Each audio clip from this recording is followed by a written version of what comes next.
नमस्कार, FM news देख रहे हैं आप। आपके साथ मैं हूं हर्ष त्यागी। देश में यूनिफॉर्म सिविल कोड लागू करने के लिए उठती मांगों के बीच all India Muslim personal law board ने यूनिफॉर्म सिविल कोड का विरोध किया।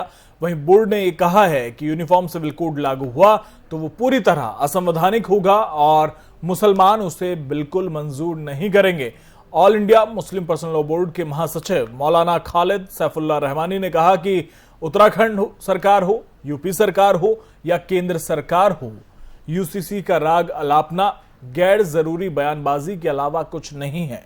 देश में हर इंसान जानता है कि इस बयानबाजी का मकसद बढ़ती हुई महंगाई, गिरती हुई अर्थव्यवस्था और बढ़ती बेरोजगारी जैसे मुद्दों से ध्यान भटकाना और नफरत के एजेंडे को बढ़ावा देना है।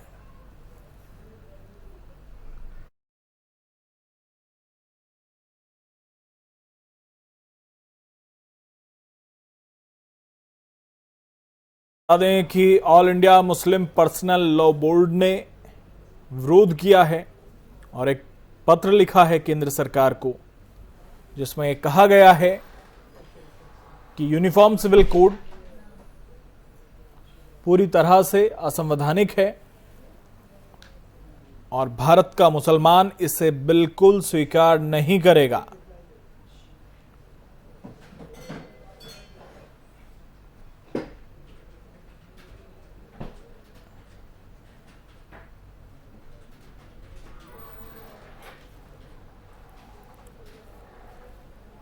आपको बता दें कि यूनिफॉर्म सिविल कोड को लेकर उत्तराखंड में एक समिति का गठन भी कर दिया गया है। उसके बाद उत्तर प्रदेश के डिप्टी सीएम केशव प्रसाद मौर्य ने इसे लेकर बयान दिया था। बिहार में केंद्रीय गृह मंत्री अमित शाह ने इसे लेकर बयान दिया कि देश को जरूरत है यूनिफॉर्म सिविल कोड की। अब इसे लेकर all India Muslim personal law board ने चिट्ठी केंद्र सरकार को लिखी है।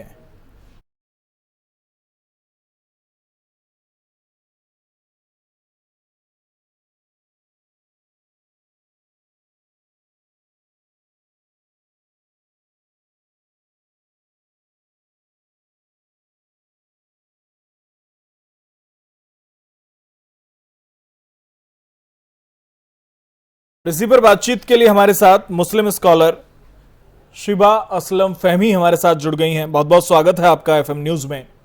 शुक्रिया।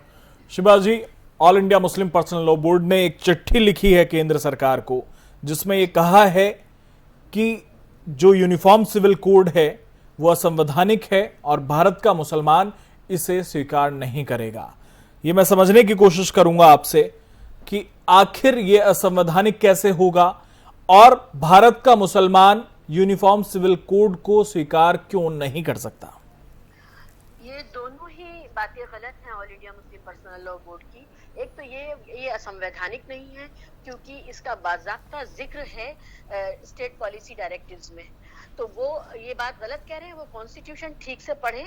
कॉन्स्टिट्यूशन में ये one of the two do list में शामिल है एक चीज। दूसरी बात ये कि मुसलमान इसका विरोध करेंगे, ये भी गलत है क्योंकि आज से जब शाहबानो हुआ था उसके बाद से लगातार पढ़े लिखे प्रोग्रेसिव मुसलमानों की ये मांग थी कि यूनिफॉर्म सिविल कोड आना चाहिए या कॉमन सिविल कोड आना चाहिए। और उनकी मांग इसलिए थी कि परिवार के अंदर बराबरी और न्याय का वातावरण पैदा हो सके। कोई भी आदमी मर्द होने की वजह से अपने फैमिली मेंबर्स के साथ ज्यादती ना कर सके। जो लोग अपने परिवार के अंदर अराजकता को जायज रखना चाहते हैं सिर्फ वही इसका विरोध करते हैं। All India Muslim personal law board एक ऐसी चीज का विरोध कर रहा है जिसको अभी उसने ना देखा है, ना सुना है, ना समझा है। कम से कम पहला ड्राफ्ट आ जाने दीजिए, उसको समझिए, उसको पढ़िए, उसके बाद तय कीजिए इसमें क्या अच्छा है क्या इससे धार्मिक मान्यताओं पर असर पड़ेगा। बिल्कुल नहीं। इस्लाम की कोई भी धार्मिक मान्यता ऐसी नहीं है जिसका इसके ऊपर असर पड़े। इस्लाम के जितने भी जरूरी अरकान हैं वो सारे के सारे आप बिना किसी सरकारी मामले के आप पूरे जारी रख सकते हैं, लेकिन इस्लाम के नाम पे जो अन्याय करते हैं वो रुकना पड़ेगा। शिबा जी, अगर हम बात करें जिस तरह से लॉ बोर्ड ने एक चिट्ठी लिखी है, और सिर्फ मुस्लिम पर्सनल लॉ बोर्ड की बात नहीं है, अगर यूनिफॉर्म सिविल कोड आता है तो कहीं ना कहीं चाहे वो मुस्लिम पर्सनल लॉ बोर्ड हो, चाहे पर्सियन लॉ बोर्ड हो, चाहे क्रिश्चियन लॉ बोर्ड हो, वो तमाम पर्सनल लॉ बोर्ड उन्हें उनके वर्चस्व में दिक्कत आएगी, इसलिए उन्हें शायद समस्या हो। मैं इसीलिए कह रही हूँ कि जब तक हम उसके पहले ड्राफ्ट को नहीं देखेंगे, हम ये कैसे कहेंगे कि किसको क्या समस्या आएगी। हमें ये देखना पड़ेगा कि personal law, common civil code या यूनिवर्सल या यूनिफॉर्म सिविल कोड हमें कौन सी नई बातें कह रहा है। आप बिना किसी चीज को देखे उसका विरोध क्यों कर रहे हैं? यानी कि आप उन लोगों के हाथ में खेलना चाहते हैं जो ये बताना चाहते हैं अवाम को, पोलराइज्ड अवाम को, कि इस देश में मुसलमानों के को सुधारा जा रहा है, वो मुसलमानों को की चूड़ी टाइट की जा रही है। तो आप बेवजह ही विक्टिम बनने को तैयार हैं। कोई विक्टिम बनने की कोई जरूरत नहीं है। तो जो पूरे भारतीय समाज की अगर समस्या है तो हम लोग उसमें उसी तरह पार्टिसिपेट करेंगे। हम अपनी अलग ढफली, अपना अलग राप नहीं अलाप सकते। तो कहीं ना कहीं 3 तलाक को लेकर जिस तरह की प्रतिक्रियाएं सामने आई थी, उसी तरह की प्रतिक्रियाएं यूनिफॉर्म सिविल कोड को लेकर आएंगी, क्योंकि कहीं ना कहीं वर्चस्व खत्म होता नजर आएगा। 3 तलाक की लड़ाई भारतीय मुसलमान महिलाओं ने लड़ी थी अपने हक के लिए, कि भारत के मुस्लिम परिवारों में एक आतंक की तलवार 3 तलाक के तौर पे लटकती रहती थी महिला के सर पे। हमने वो लड़ाई जीती है, ठीक है। तो ये वो हमारी जीत थी, भारतीय मुसलमानों की वो जीत थी। और इसी तरह से अगर यूनिफॉर्म सिविल कोड में कुछ ऐसी चीजें हैं जिसमें मान लीजिए जो जायदाद का शेयर है उसके ऊपर, उसको लेकर के है, या registration of marriage and divorce को लेकर के है, तो हम इन सब चीजों का स्वागत करते हैं। इसमें ये कैसे हो सकता है कि आप ये कहें कि ये सिर्फ हमारे ऊपर हमला है? भारतीय मुसलमान महिलाएं अगर मजबूत होती हैं अपने परिवार के अंदर, तो वो आप ही की बहन, बेटियां, माँ हैं। आप उनके खिलाफ क्यों खड़े हो जाते हैं? चलिए, बहुत बहुत शुक्रिया शिबा असलम फहमी जी, आपका हमारे साथ तमाम बातचीत के लिए। शुक्रिया। तो मुस्लिम स्कॉलर शिबा हमारे साथ जुड़ी, जिनका साफ तौर से कहना है कि all India Muslim personal law board जो कह रहा है वो बिल्कुल गलत है। संविधान में इसका जिक्र है, संविधान में इसका उल्लेख है, और जब तक पहला ड्राफ्ट नहीं आता तो इस पर किसी भी तरह की टिप्पणी करना गलत होगा कि यह धार्मिक मान्यताओं पर असर डालेगा या नहीं डालेगा। आपको बता दें कि यूनिफॉर्म सिविल कोड की मांग करने वाली कई याचिकाएं दिल्ली हाई कोर्ट में लंबित हैं। ये याचिकाएं अश्विनी उपाध्याय, फिरोज बख्त अहमद, अंबर जैदी, निघत अब्बास और दानिश इकबाल जैसे कई लोगों की हैं, और इन सभी याचिकाकर्ताओं ने सुप्रीम कोर्ट से अनुरोध किया है कि वो मामला अपने पास ट्रांसफर ले ले। इसके अलावा सुप्रीम कोर्ट में सभी धर्म की महिलाओं के लिए एक समान गुजारा भत्ता, शादी की एक समान उम्र की मांग, गोद लेने के लिए एक जैसा कानून, मुस्लिम पुरुषों को बहुविवाह की अनुमति जैसे मसलों पर याचिकाएं लंबित हैं। यही सभी विषय नागरिकों के लिए एक जैसे सिविल कानून की ही मांग करते हैं। आपको बता दें कि सुप्रीम कोर्ट के आदेश के बाद सरकार ने लॉ कमीशन के मामले पर रिपोर्ट देने के लिए कहा था, और पिछले साल 31 अगस्त को लॉ कमीशन ने यूनिफॉर्म सिविल कोड और पर्सनल लॉ में सुधार पर सुझाव दिए हैं। अलग अलग लोगों से विस्तृत चर्चा और कानूनी सामाजिक स्थितियों की समीक्षा के आधार पर लॉ कमीशन ने कहा था कि अभी समान नागरिक संहिता लाना मुमकिन नहीं है, इसकी बजाय मौजूदा पर्सनल लॉ में सुधार किए जाएं। लेकिन अब चर्चा चल रही है पूरे देश में कि यूनिफॉर्म सिविल कोड लाया जाए।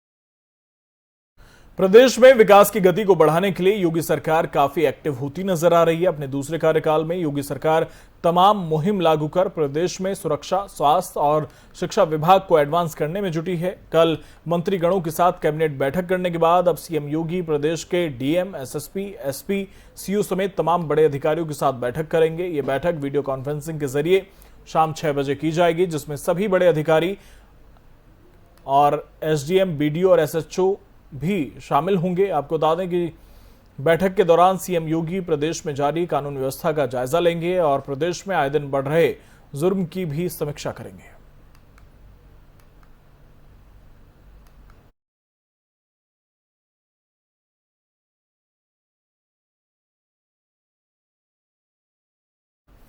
गर्मी बढ़ने के साथ ही यूपी में बिजली संकट भी उभर कर बाहर आ रहा है। आपको बता दें कि भीषण गर्मी से राजधानी लखनऊ के साथ तकरीबन सभी बड़े शहरों में बिजली कटौती से लोग बेहाल हो गए हैं। और वहीं इस मामले को गंभीरता से लेते हुए ऊर्जा मंत्री ए के शर्मा ने शक्ति भवन में विद्युत व्यवस्था से संबंधित अधिकारियों के साथ वर्चुअल समीक्षा बैठक की। इस दौरान प्रदेश के ऊर्जा मंत्री ए के शर्मा ने कहा कि पिछले 4 सालों में इस साल भीषण गर्मी के कारण बिजली की मांग सर्वाधिक बढ़ी है, जिसके कारण विभाग के सामने चुनौतियां हैं। फिर भी हमारी सरकार सभी क्षेत्रों के उपभोक्ताओं को निर्बाध विद्युत आपूर्ति के लिए संकल्पित है। ऊर्जा मंत्री ने उपभोक्ताओं को निर्बाध विद्युत आपूर्ति सुनिश्चित करने के निर्देश दिए हैं और वहीं गांव में बिजली का बिल जमा करने की व्यवस्था कराए जाने और बड़े बकायेदारों से बिजली बिल की वसूली करने के साथ कठोर कार्रवाई करने के आदेश दिए हैं।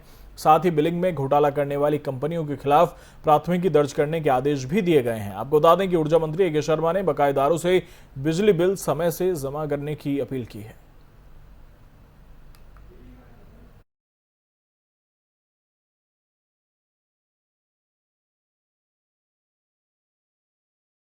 यूपी में ताजमहल को लेकर नया विवाद खड़ा हो गया है। यहां भगवा कपड़ों और धर्म दंड की वजह से जगतगुरु परमहंसाचार्य को ताजमहल में जाने से रोक दिया गया।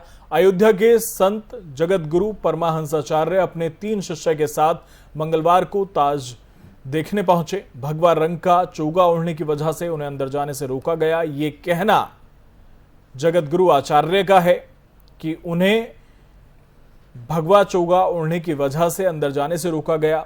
उनके टिकट लेकर अन्य पर्यटकों को बेच दिए गए और पैसा वापस लौटाकर वापस भेज दिया गया। इस मामले में जगतगुरु के शिष्य ने कहा कि ताजमहल पर भगवा को भी प्रवेश मिलना चाहिए और जो लोग दोषी हैं जांच कर उनके खिलाफ कार्रवाई होनी चाहिए।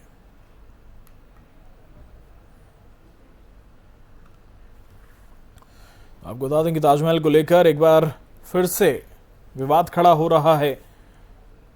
जगतगुरु परमहंस आचार्य की ताजमहल में भगवा की वजह से एंट्री नहीं हुई। ये कहना जगतगुरु का है कि मैंने भगवा पहना था, मेरे पास धर्म दंड था, इस वजह से मुझे एंट्री नहीं दी गई।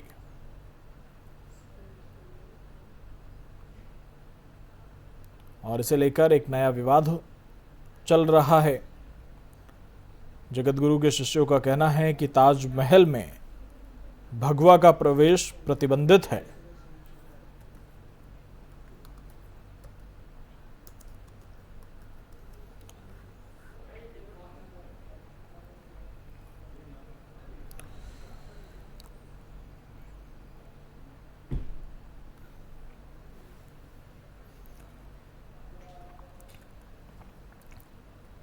आपको बता दें कि अयोध्या की तपस्वी छावनी के जगतगुरु परमहंस आचार्य ने आगरा ताजमहल में जाने से रोकने का आरोप लगाया है।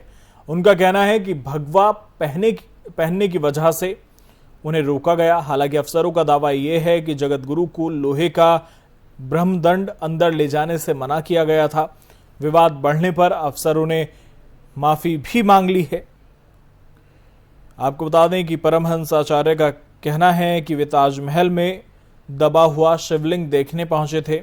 शाम 5:35 पर वो अपने शिष्यों के साथ ताजमहल में प्रवेश करने लगे तो वहां मौजूद सीआईएसएफ जवानों ने उन्हें रोक दिया।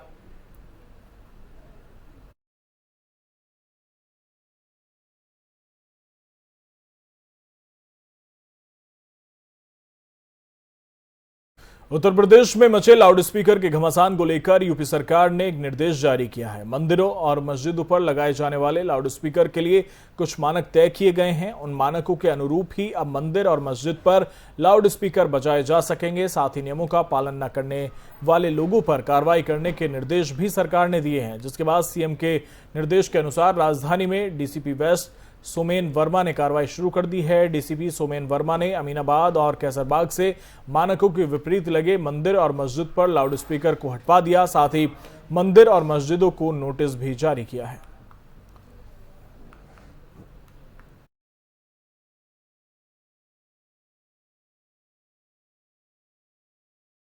प्रदेश में आए दिन कोरोना के मामले लगातार बढ़ते जा रहे हैं, जिसके चलते आम जनता में कोरोना का खौफ साफ नजर आ रहा है। प्रदेश में कोरोना मामलों की बढ़ोतरी के मद्देनजर एक बार फिर से धीरे धीरे लोगों का घरों से निकलना बंद होता जा रहा है। और अगर बात करें गौतम बुद्ध नगर की, तो बीते 24 घंटों में जिले में 75 नए कोरोना के मामले देखने को मिल रहे हैं। साथ ही कोरोना के एक्टिव मामले 300 पहुंच चुके हैं, जिसमें से बीते 24 घंटे में 53 मरीजों ने कोरोना को मात दे दी है। देखते ही देखते कोरोना ने दोबारा रफ्तार पकड़ ली और पूरे देश में एक बार फिर मास्क का सहारा लिया जा रहा है।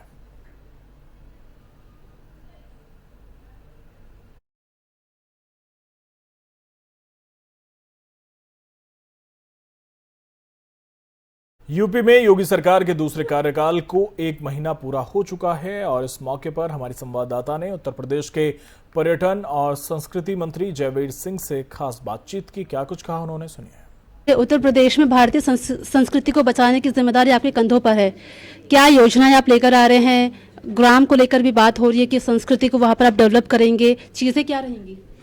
देखिए, मूल भावना भारतीय संस्कृति को संरक्षित करना, उसका और संवर्धन करना और भारतीय संस्कृति को पूरी तरह उसके परिवेश में लाके अगली पीढ़ी तक पहुंचाना, ये हम लोग की जिम्मेदारी है। तो जो चीज़ें वेस्टर्न कल्चर से प्रभावित हो रही हैं, उनको हम लोग बचाने का प्रयास करेंगे। हम भारतीय संस्कृति के लिए एक एक गांव प्रत्येक जिले में गोद लेने का प्रयास करेंगे। गांव का स्थापना दिवस, गांव का, शहर का, तहसील का, ब्लॉक का जो होगा उसका स्थापना दिवस मनाने का प्रयास करेंगे। जो हमारी निर्णय लिया कि लोगों को, जो विजिटर्स आते हैं, जो पर्यटक आते हैं, जो टूरिस्ट आते हैं, उनको सहूलियत मिले। 3 जगह से हम लोगों ने जो कनेक्टिविटी दी है। एयर कनेक्टिविटी के लिए हेलीपोर्ट 4 हमने नए स्वीकृत किए हैं, जिनको PPP डेवलप करके पर्यटक को बढ़ावा देंगे। हम लोगों ने वाराणसी में, हम लोगों ने अयोध्या में जल परिवहन की सुविधा के लिए क्रूज वगैरह का इंतजाम किया, 2 चालू हो गए हैं। रोड ट्रांसपोर्ट के लिए बेहतरीन परिवहन व्यवस्था के लिए फर्स्ट क्लास रोडों की पहले तो हैं और बाकी जो हैं वहाँ और बेहतर करने का प्रयास करेंगे। पर्यटकों को किसी प्रकार पसंद उत्तर प्रदेश होगी, ये मेरा प्रयास है। वेस्टर्न कल्चर की बात कर रहे हैं, आपको तो फटी जीन से दिक्कत नहीं है? काहे से फटी जीन से? देखिए, फटी जीन हो या जो हो, हम किसी भी जीन की बात नहीं कर रहे हैं। हम भारतीय पहनावा, भारतीय खान पान, भारतीय संस्कृति, भारतीय मान्यता, भारतीय परंपराओं को बढ़ावा देने की बात कर रहे हैं।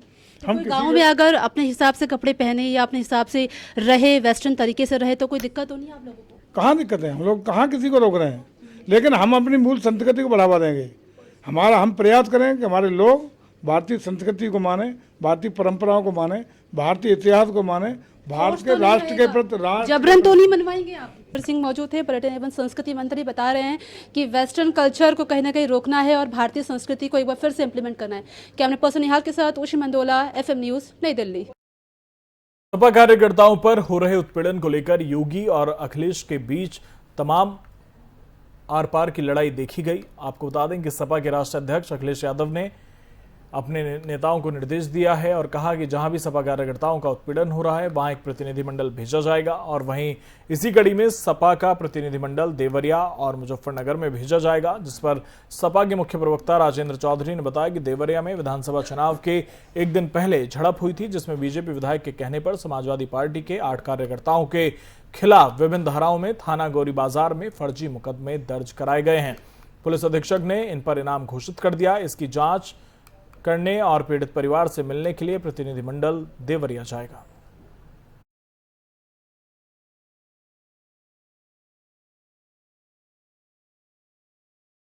गर्मी बढ़ने के साथ ही यूपी में बिजली व्यवस्था पटरी से उतरती जा रही है। आपको बता दें कि भीषण गर्मी से राजधानी लखनऊ के साथ तकरीबन सभी बड़े शहरों में बिजली कटौती से लोग बेहाल हैं। वहीं बात करें वाराणसी, प्रयागराज, बरेली, कानपुर, अलीगढ़, मेरठ समेत तमाम जिलों के शहरी इलाकों में 2 से 4 घंटे, और बात करें ग्रामीण क्षेत्रों की तो वहां 8 से 10 घंटे तक कटौती ने उपभोक्ताओं के पसीने छुड़ा दिए हैं। और बिजली कटौती के मुख्य कारणों की अगर हम बात करें तो लगातार बिजली की कम उपलब्धता और खपत अधिक बढ़ने से यह कटौती हो रही है।